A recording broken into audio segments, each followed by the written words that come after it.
বন্ধুরা, প্রেসার কুকারে খিচুড়ি রান্না করা অনেকটাই সহজ।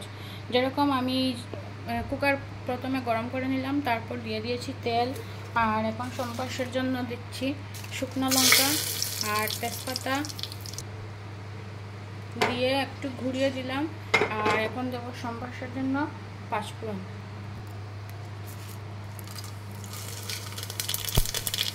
খুবই সহজ প্রেসার কুকারে খিচুড়ি রান্না করা। আর এদিকে আমি চিমনিটা চালিয়ে দিচ্ছি। তো এখন আমি এটার মধ্যে চাল আর ডাল ধুয়ে রেখেছি, এগুলো দিয়ে দেব।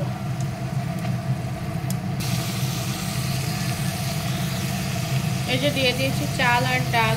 এখন সবগুলো দিয়ে সুন্দর করে আমি নেড়েচেড়ে,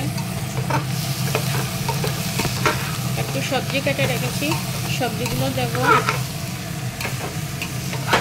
তারপর আমি জল দিয়ে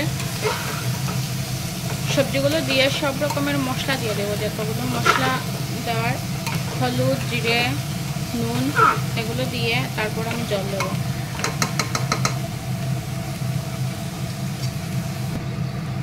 এই যে দিয়ে দিলাম হলুদ, লবণ, তারপরে জিরে গুঁড়ো, লঙ্কা গুঁড়ো, আর দিয়ে এখন আমি সবগুলো সুন্দর করে নেড়েচেড়ে একটু মিশিয়ে দেবো।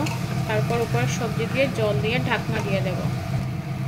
সবজি বেশি কিছু দেইনি, কারণ আমার সব খিচুড়িতে এত বেশি সবজি দিলে ভালো লাগে না। খিচুড়িটা যেরকম জল ছেড়ে দেয়, তার জন্য আমি বেশি সবজি ভালো পাই না। তো আমি একটু শিম দিয়েছি, আর এখন জল দিয়ে ঢাকনা দিয়ে দেবো। আজকে খিচুড়ি বানানোর বিশেষ উদ্দেশ্যটা হলো যে আজকে হলো বৃহস্পতিবার হলো আমাদের নিরামিষ। আর আজকে অনেকটা লেট হয়ে গিয়েছে, আর কি বানাবো সেটা বুঝতেই পারছিলাম না যে আজকে কি বানাবো।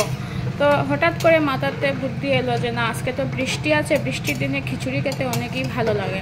তো বৃষ্টির দিন দেখে আজকে মনে করলাম যে কি বানাবো, এত ভেবে লাভ নেই, হঠাৎ মাথায় এসেছে খিচুড়ি।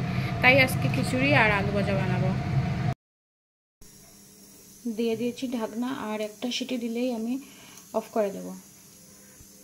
আর এদিক দিয়ে আমি কড়াই বসিয়ে দিয়েছি, এখন আমি আলু ভাজা করব।